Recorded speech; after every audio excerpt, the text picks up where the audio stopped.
Mga kaibigan, mga kababayan, maligayang pagbabalik po sa ating YouTube channel. So, i-update ko po muli kayo sa lagay ng ating panahon kasi nga naman po, ito pong low pressure area na nasa loob ng ating Philippine Area of Responsibility ay naging isang ganap na po na tropical depression or mahinang bagyo na siya na po nagbibigay ng mga kalat-kalat na pag-uulan sa ilang bahagi po ng Batanes at ng Cagayan. But before that, huwag niyo munang kakalimutan na mag-like and subscribe and then pahit na rin po ng notification bell. Maraming salamat po. Mga kaibigan, unahin na muna natin. Ito nga pong unang bagyo ngayong buwan po ng June at unang bagyo naman ngayong 2025. Ito po'y pinangalanan na ngayong bagyong Auring o Tropical Depression Auring. Ang lokasyon niya po ngayon ay meron pong layo na 250 kilometers north of Itbayat, Batanes. Medyo mahina pa naman yung kanyang hangin, nasa 45 kilometers per hour at merong bugso na 55 kilometers per hour. Ang pagkilos naman niya or movement niya ay pa north-northwest sa bilis po na 15 kilometers per hour. Ngayon may nagtatanong sa atin kung may signal number na ba or meron na bang storm wind signal na nakataas sa anong bahagi ng ating bansa. Mga kaibigan, wala pa po tayong nakataas o wala tayong nakataas ngayon na wind signal number sa kahit anumang bansa sa anumang lugar sa ating bansa, mga kaibigan. Bagkos ito ilalabas din naman ng ating Philippine Area of Responsibility ngayong pong gabi ng June 30, 2025, araw po ng Friday. So hindi po magtatagal etong tropical depression at magiging isang low pressure area na lamang ito pag nakalabas na ng ating Philippine Area of Responsibility. Yung trap extension ng kanyang hangin, wala din po masyadong direktang epekto maliban na lang po sa ilang bahagi ng Batanes at ng Cagayan. So ngayong araw po ng June 13, Friday, meron pa rin po tayong tinatawag na forecast weather condition. Bukod po kasi, mga kababayan ko, dito sa binabantayan nating tropical depression ay meron din po tayong forecast weather condition or yung mga lugar po na apektado ng southwest monsoon at ng mga localized thunderstorm. Asahan natin sa area po ng Pangasinan, dito po sa Zambales, kasama na po dyan ng Occidental Mindoro. Weather condition po, occasional rains o yung mahina pero tuloy-tuloy na pag-uulan madalas po sa hapon at sa gabi at minsan sinasabayan pa ng mga thunderstorm na tumatagal ng 1 hanggang 2 oras. At asahan natin dyan ang posibleng pagbabaha, landslide sa mga landslide prone area. Mag-ingat tayo, mga kababayan.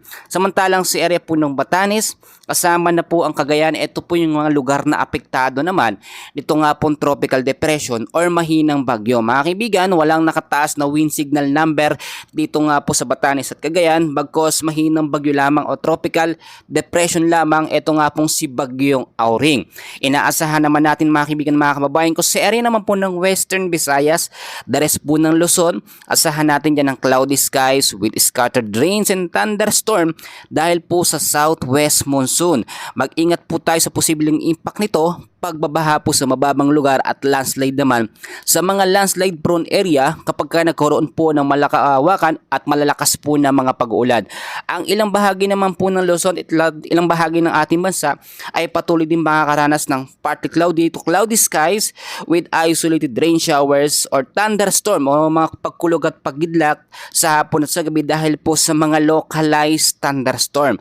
Mga kaibigan, mga kababayan ko, balikan natin etong ating forecast dito nga po sa binabantayan natin, tropical depression.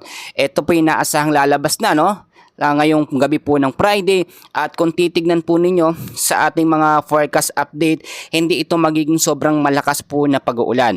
Magkagayon man, asahan pa rin po natin ng mahina hanggang sa katamtaman na may paminsan-minsang malalakas na pag-ulan at umi-epekto yan minsan sa loob ng 2 hanggang 3 oras dito po sa Batanes, Babuyan Island groups sa Aurora. Asahan din natin na mahina hanggang sa katamtaman at may paminsan-minsang malalakas sa pag-ulan na tumatagal po ng 2 hanggang 3 oras, usually sa hapon ito dahil po ito sa habagat at dito po sa mga localized thunderstorm dito po sa area ng Ilocos Norte. Kasama na po dyan ng Abra, Apayao, Cagayan, Isabela, Ilocos Sur, Quirino, La Union, Pangasinan at Benguet.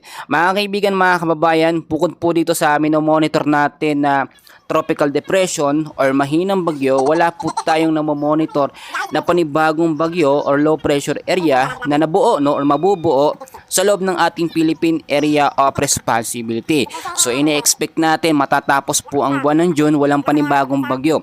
Pero maging handa pa rin tayo sa posibleng banta ng mga cloud cluster dahil kapag ka o hanggat andyan po ang southwest monsoon at localized thunderstorm, yan po yung nagiging dahilan para mabilis pong may mabuo no na mga cloud cluster, especially sa may bandang silangan mga kaibigan. Hinahatak niya po kasi itong mga cloud cluster or LPA na agad-agad nabubuo po sa ating Philippine Area of Responsibility. At kung napapansin ninyo, ito po mga low pressure area na ito, hindi na po dumadaan bilang isang low chance na maging isang ganap po na mahinang bagyo.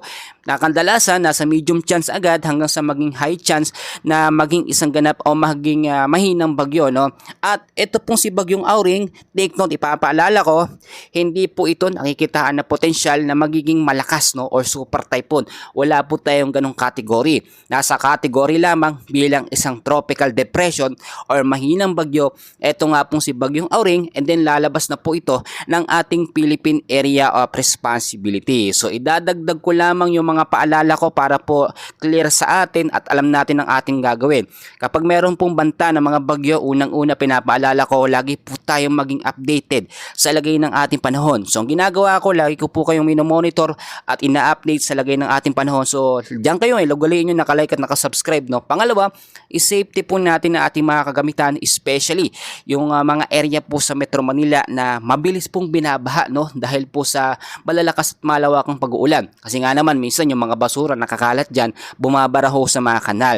At ito pangatlo mga kaibigan, mag-imbak po tayo o mag-stock tayo ng sapat na pagkain natin na minsan natatagal po ng 2 hanggang 3 araw para po meron tayong mga pagkain, hindi tayo labas na labas kung sakali po magkaroon ng mga pag-uulan madalas or bandang hapon at sa gabi. Ugaliin din pong magdala ng payong, jacket, kapote, no? Panlaban po yan sa mga biglaang bugso ng pag-uulan dahil alam naman nating tag-ulan ngayon mga kaibigan, iwas na rin po tayo sa pagkakasakit. So ngayon yan muna ang update ko sa lagay ng ating panahon and please makikiusap ulit ako, no? Huwag ganun yung kakalimutan na mag-like and subscribe and always pahit ng notification bell for more weather updates. Maraming salamat po.